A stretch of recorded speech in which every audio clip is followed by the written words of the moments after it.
Hi there, Savewith Crypto here. Okay, so I didn't make a video yesterday. I was a bit involved with stuff, and to be honest, it's going to be like that a little bit for the next sort of like week or so. There's various things I've got to do that involve quite long car trips and stuff like that, up to the Midlands and to Wales and things like that. I mean, today, I don't know, today's an okay day, but like it's actually, well, would have been my 24th wedding anniversary if my wife hadn't died. And also, my dad's getting cremated today. Meanwhile, I've been playing around with those indicators, the EMAs that I've been talking about for a little while. And it's these ones here, these like cyan, yellow and green sort of moving averages. And what I've been doing is trying to just get a feel for them. And at this point, it kind of occurred to me that with most indicators, it's not really like your settings or how you use it or, general rules of thumb and all that sort of thing.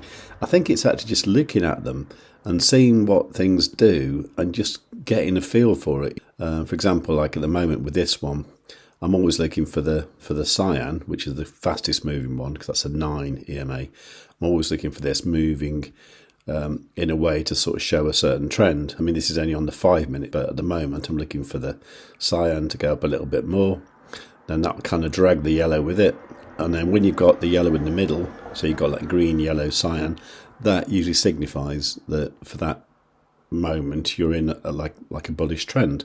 And similarly, the other way around, like say here, when you've got the green, yellow and cyan, that signifies that you're in a downtrend. Now, obviously, on a 5 minute time frame, this is fairly meaningless because things change really quickly. But when you start to look at it on, say, for example, like the 4 hour time frame, things start to make a lot more sense.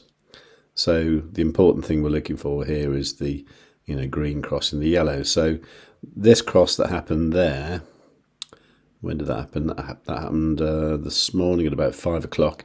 That is a bullish sign. That's good, And this did happen on Sunday, but unfortunately, it crossed back down quite quickly. We went into a bit of a downtrend for a few days. Now, there is something to watch out for this afternoon because you get this inflation rate figures here. That all happens at around like 1:30 UK time, so that's 12:30 UTC. That is. So do watch out for volatility then. I don't know which way it'll go. It'll either be up or down. Whatever happens, it'll definitely go to the right. That's for sure.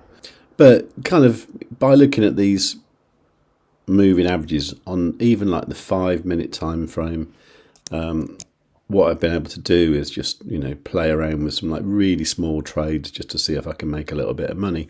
And it's been okay, actually. I mean, here on Bitget, I've done things where like I've closed this one here with like 2.1%. That's not very much, I know.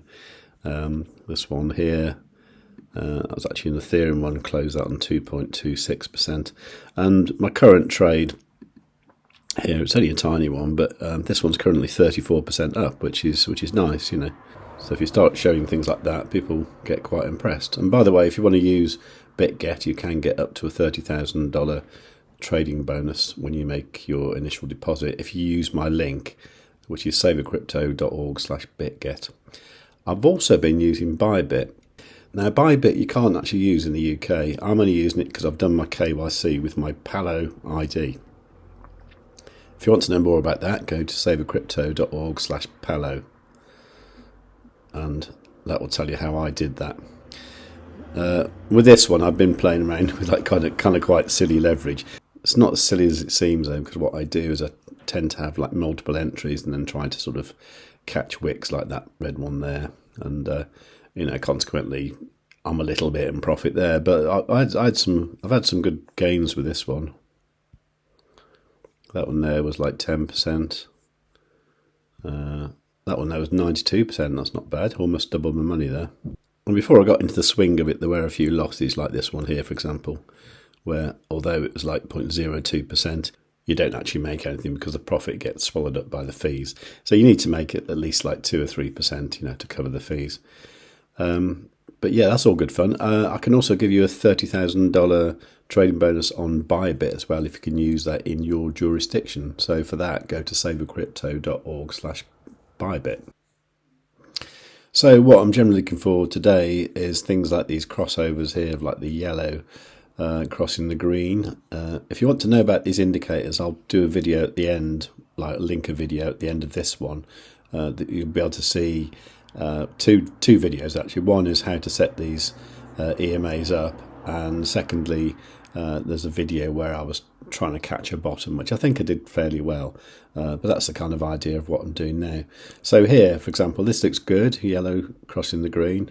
That looks great. That's a bullish sign. So what I'd do next is I'd look on the next kind of time frame up that I use. So the 7 minute is actually looking fine, actually. That's great. Cyan's above the yellow in the middle. That's great. Now, by looking in higher time frames, such as the 1 hour here, I can see that, maybe this cyan here is starting to flatten out a little bit. And, what I don't want to see really is the cyan come down to the yellow, because the chances are when that happens, it normally comes down to the green and then it will cross back over like it did here. So you see the cyan comes down, hits the green, and then all of a sudden drags the yellow down with it. The yellow crosses the green, then all hell breaks loose. But keep an eye on that. It might not do that though. You see, this bit here could be like this bit here, couldn't it? And then, we've got a continuation up there. But you see, as soon as that cyan actually touched the yellow, which was there, that was the sort of sign that things were going to go down. So that's what's happening there. I think the silly high leverage one, this ByBit one here, I think I might close this down because I'm going to have a bit of a family day out at the seaside. So that's going to be fun. Hopefully the sun will come out. It's not out at the moment, but hopefully it will come out, and then we can have a little toast to the people who are no longer with us. So if you've got people who are still with you, do enjoy being with them, like I'm going to today. If you've enjoyed the content of the video, even though it's slightly morbid, please do give the video a like. Leave a nice comment, or leave any comment you like, really. It doesn't matter. It's all good for the algorithm. Make sure that you are subscribed and you've got the notification bell set and all. And above all, tell your friends.